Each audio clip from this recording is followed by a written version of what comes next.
Hello guys, magluto tayo ng gulay, yung sobra kahapon. Gisahin natin. Ito yung mga sahog natin. Kung ano-ano lang yun nandito, yun lang ilalagay natin.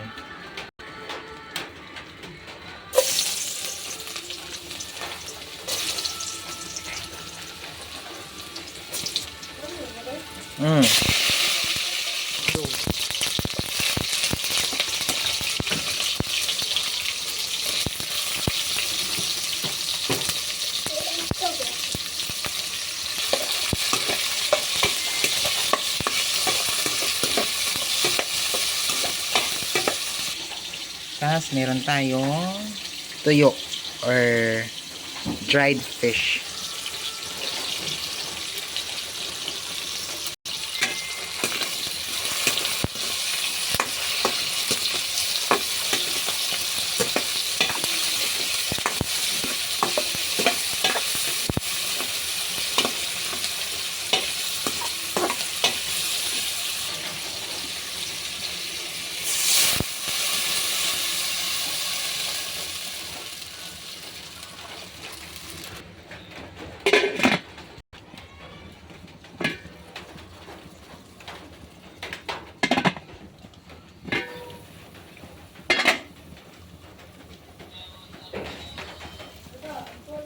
Lagyan natin ng asin,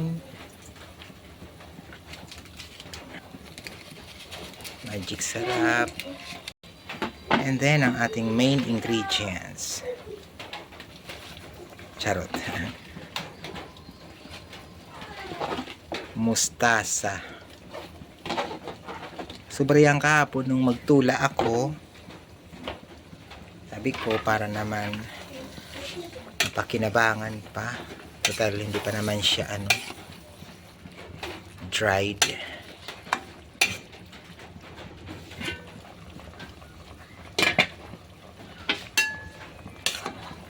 Ito na ang ating ginisang mustasa.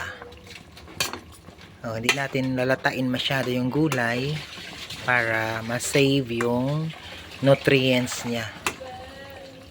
Hanggang dito na lang guys. Thank you. At alam niyo na kung anong lasa. Masarap siya, of course. Dahil akong nagluto. Bye-bye.